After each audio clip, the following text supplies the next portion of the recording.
একটু তেলের কান লাগান। মনে করেন রাত্রি 12টা অথবা 12:30টার সময় আমি আপনি নিজের বাড়িতে, মনে করেন নিজের ঘরের খাটিয়ার মধ্যে ইন্তেকাল হয়ে গেলাম। একই মশারির ভিতরে মনে করেন আপনার স্বামী আর স্ত্রী দুইজনে মিলে শুয়েছিলেন। হঠাৎ করে রাতের বেলা আপনার মরণ হয়ে গেল। মরণ হয়ে যাওয়ার সাথে সাথে আপনার বিবি আপনার দেহের ভিতরে হাত দিয়ে অনুভব করলো এই মানুষটা তো মনে হয় নড়াচড়া করে না। লাফ দিয়ে আপনার বিবি উঠে গেছে।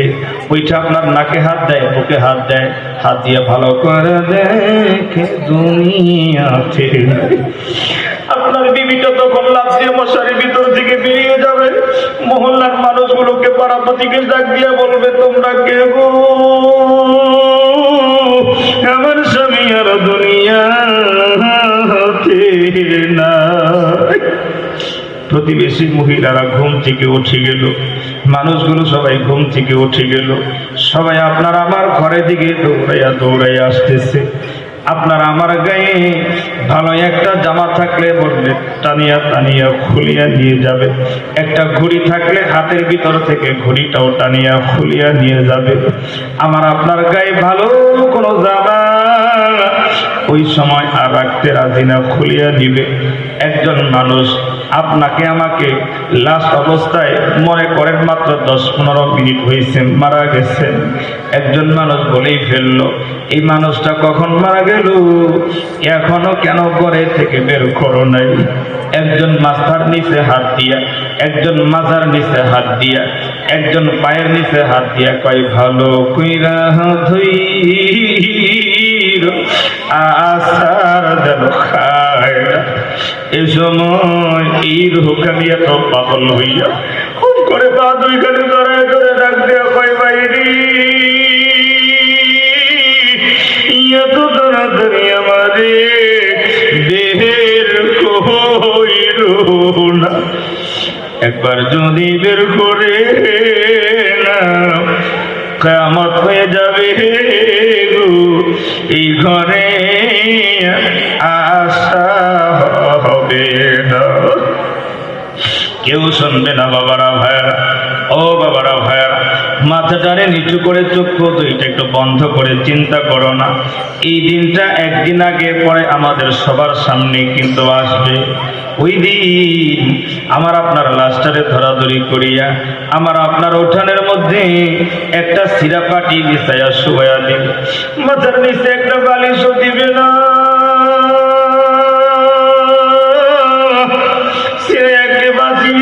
আমাদেরকে শোয়াইয়া দিবে।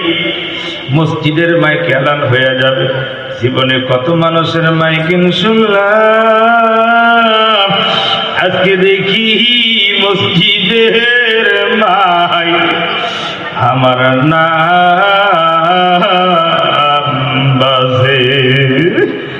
মসজিদের মাইকের এলান শুনিয়া আশপাশের মানুষগুলো, মহল্লার মানুষগুলো দৌড়াইয়া দৌড়াইয়া আমার আপনার বাড়ি হাজির হইয়া যাবে। একজন মানুষ যাবে বাজার থেকে বাঁশ কাটার জন্য পাগল হয়ে যাবে। কিছু মানুষ আমার আপনার গায়ে পরনের শেষ বিদায়ের জামা কাফনের কাপড় কেনার জন্য বাজারে চলে যাবে। কিছু মানুষ গোসলের জন্য রেডি হয়ে যাবে। বড়ই পাতার গরম জল দিয়া কালো মশারি টানায়া আমার আপনার দেহটারে গোসল করানোর জন্য রেডি হবে। ও শ্যামলাপুর বাবারা ভাইয়ারা, ও আমার সাভারের বাবারা ভাইয়ারা, একটু হৃদয়ের কানটা লাগাইয়া শুনে দেখো না, ওই দিনটা আমাদের সামনে সবার আছে। আস্তে আস্তে করে কালো মশারির ভিতর থেকে আমাদের পরনের জামাগুলো খুলে দিবে। একটা একটা করে জামা কখন খুলে দিবে, এই রুহখানি তখন এত কষ্ট পায়, এত লজ্জা পায়, হারে আমার গায়ের জামাগুলো খুলে নেয়। ওই রুহখানি খুব করে হাত ধরে ধরে পায়, বাইরে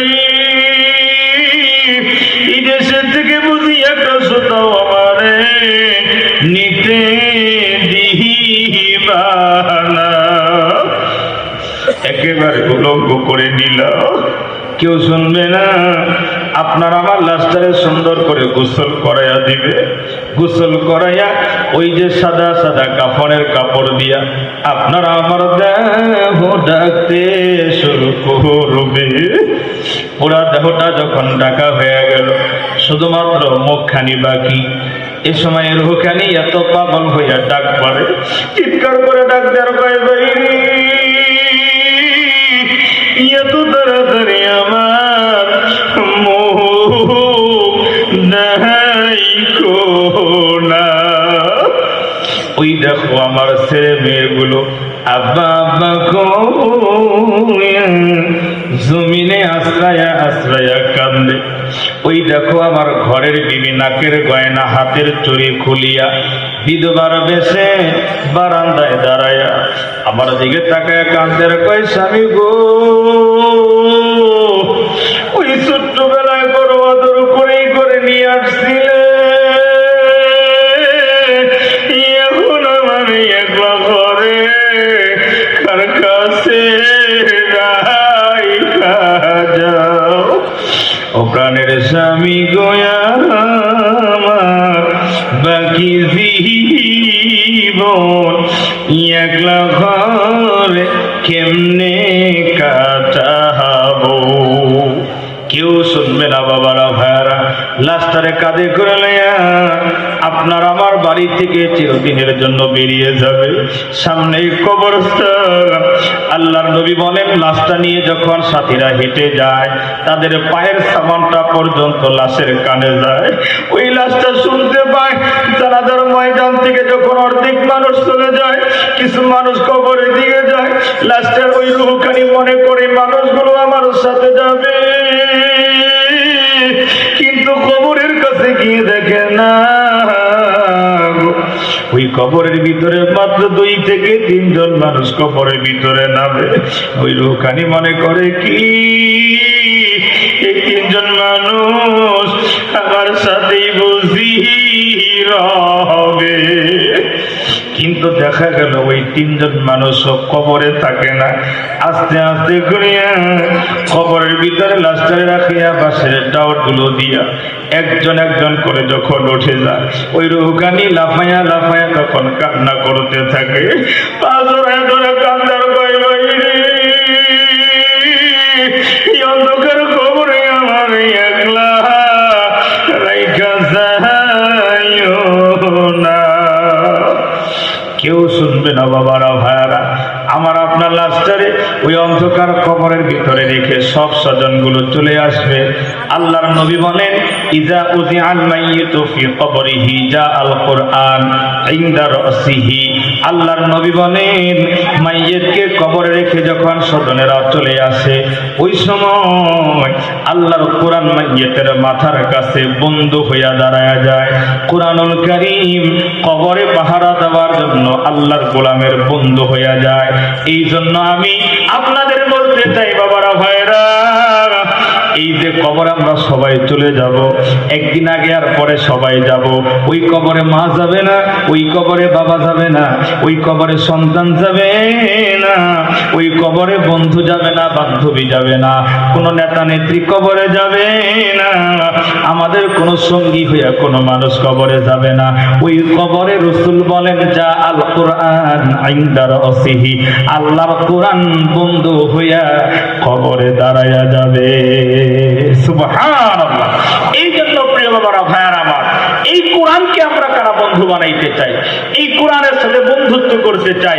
কোরআন দিয়ে যদি কেউ জীবন গড়ে, কোরআন মাফিক যদি কেউ চলে, কোরআনের বিধান যদি কেউ মানে, কোরআন যদি কেউ তেলাওয়াত করে, কোরআন যদি কেউ স্পর্শ করে, কোরআন যদি কেউ চুমা খায়, কোরআন যদি কেউ বুকে নেয়, কোরআন যেই জায়গায় পড়ে ওই ঘরের সাথে যদি কেউ সম্পর্ক লাগায়, কোরআন ওয়ালাদেরকে যদি কেউ ভালোবাসে, মাদ্রাসার তালবে ইলমদেরকে যদি কেউ মুহাব্বত করে, আলেম উলামা যারা সিনার মধ্যে যাদের কোরআন আছে তাদের সাথে যারা সুসম্পর্ক রাখে, মূলত এই সব সম্পর্কগুলোই কোরআনের সাথে সম্পর্ক করা।